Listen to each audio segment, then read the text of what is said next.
Welcome to SP Talks, a special edition where we will be talking about Stanford Brown's new responsible investment policy. I am here joined as ever by our Chief Investment Officer, Nick Ryder. Welcome, Nick. Thank you, Vinny. Today, Nick and I will be discussing the role of a responsible investment policy, how we consider this in portfolios more broadly, as well as sharing our responsible investment dark green strategy.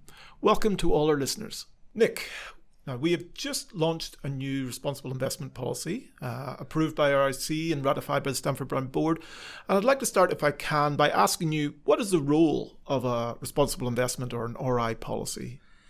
I think it's increasingly common for most fund managers and wealth firms to have these documents. And the purpose is really to set out what your beliefs are as an organisation, how you're going to implement those beliefs in your portfolios, and also, what you believe in, and also define a lot of the terms. There's a lot of lexicon and jargon used in this whole space. And there's a lot of overlapping terms. Yeah, there is. So I think for us, that's our purpose is, we wanted to set out our beliefs. We wanted to set out the scope of how the policy applies to different types of clients. And we wanted to put some meat on the bones as to how we actually implement the ESG or RI policy in client portfolios. Now, you just hit on two terms there, and I'm going to take us straight there if we can. Sure. Can you talk more about how you broadly defined ESG versus responsible investing? And obviously, there's a certain degree of overlap within there. Yeah.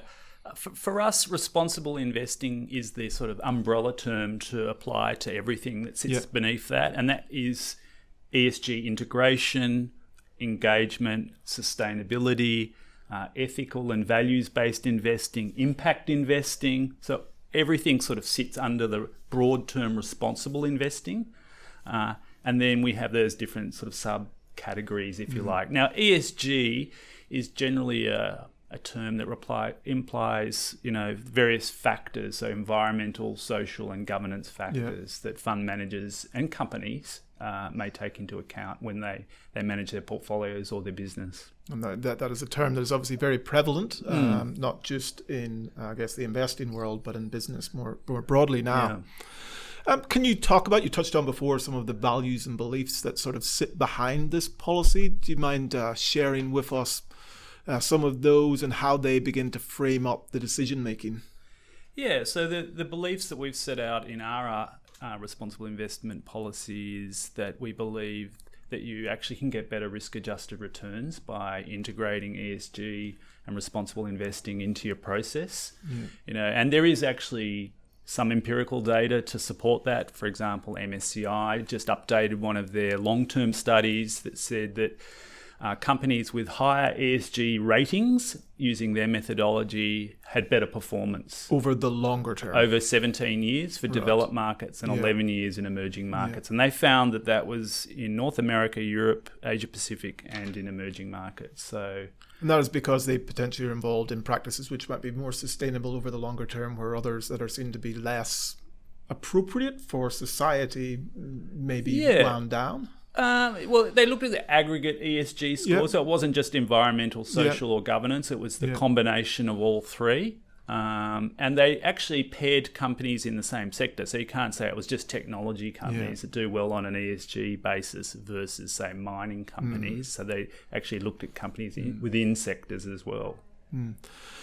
The second thing... Go ahead. So this was a longer response, but we also look at things like exclusions. What exclusions, if any, we might have in portfolios. So delve into that a little further.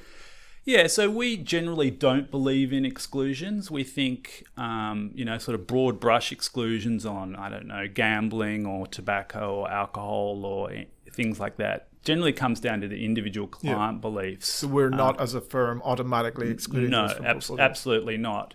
I would say that most of the managers that we invest with would exclude things that they view as harmful products. So they would generally exclude tobacco and generally exclude controversial weapons, including cluster mines and things like that.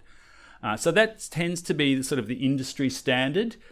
So we've sort of adopted that practice. So they're sort of the two things that we would exclude, but they're very small industries. And as I said, most of our fund managers exclude them anyway. So that means for all clients? Yeah, for all clients. Via Stanford Brown would potentially, because of the managers, have those exclusions. Yeah, but for clients that have other values that they want reflected in their portfolios, we can try and accommodate that. Some clients don't want alcohol and gambling, etc. The other things that we have in our belief statement is engagement. We believe that fund managers should engage with the companies that they invest in. Engage with management? Yeah, absolutely. If you can get a company to improve its ESG or its practices, then that's value enhancing potentially for shareholders in that company. Fund managers get to vote their shares, so they should use those votes in a valuable way. So we believe that that's a worthwhile pursuit.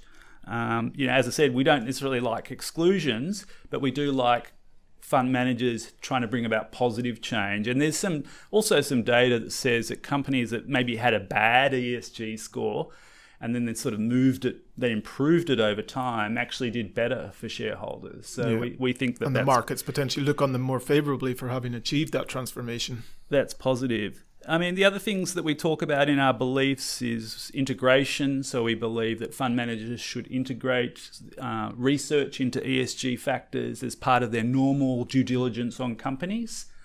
So they might be looking at valuations and growth. And ESG is just another dimension that should be part of the research process. So that's something we believe in. And increasingly that is the case. Most of the managers that we use at Stanford Brown would, to some extent, integrate ESG into their research processes. And put a value on it.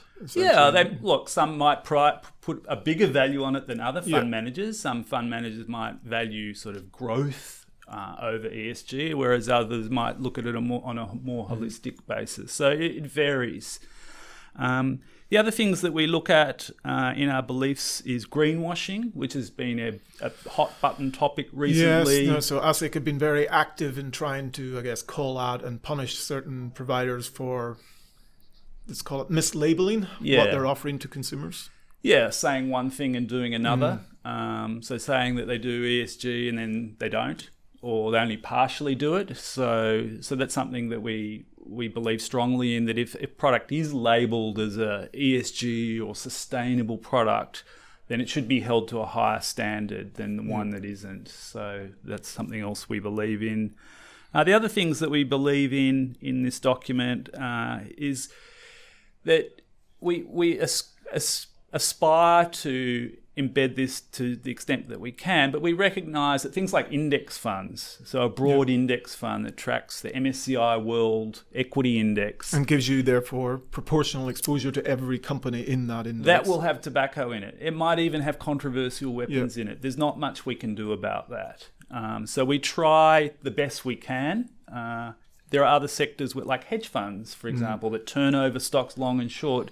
Very difficult to have the transparency to even know what their positions are. Absolutely. So this is sort of the best efforts. We're not trying to be perfect. We're not greenwashing ourselves to saying that we can do all of this stuff. We're just trying to do this the best that we can.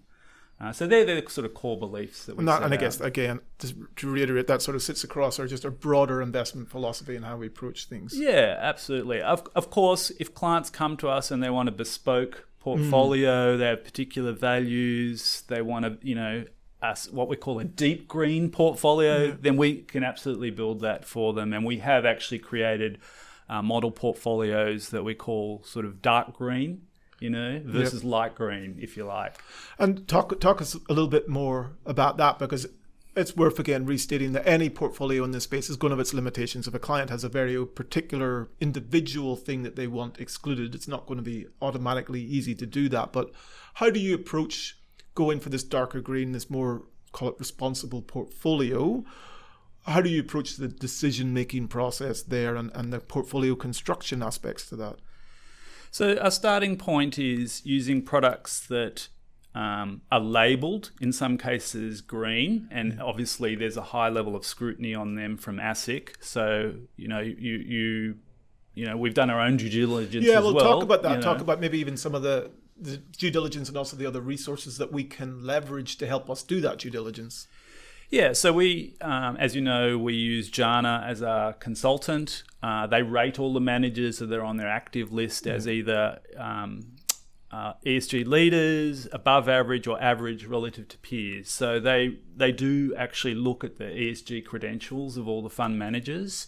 And therefore, when we're building a portfolio that's, say, darker green, then we will look to include managers that are ESG leaders, for example, where ESG is a much bigger part of how they manage portfolios. Of their investment selection process. Yeah. And just the resources they have. For example, one of the managers that we've included in our model portfolio, like they have a dedicated team that just look at this stuff. So there's the team that look at the stocks and value the stocks, and then they have a responsible investment or an ESG team that look at controversies, environmental, sustainable, social and governance criteria of the companies as well. And then those two sort of teams come together when they decide whether to invest in a stock or not. It has to pass both tests. Yeah, essentially. Yeah. So that's an example of an ESG leader.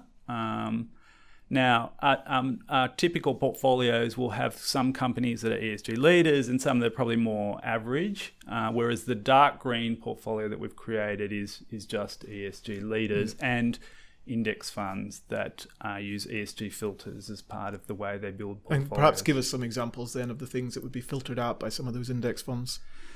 So they'll filter out, thermal coal. They'll filter out, obviously, weapons. They'll filter out tobacco. They will often use an ESG score as a way to weight the portfolio. Yeah. So they will be more highly weighted to companies and bonds, where the underlying issuer has a high ESG score. So that's sort of the sorts of things that we include in that portfolio.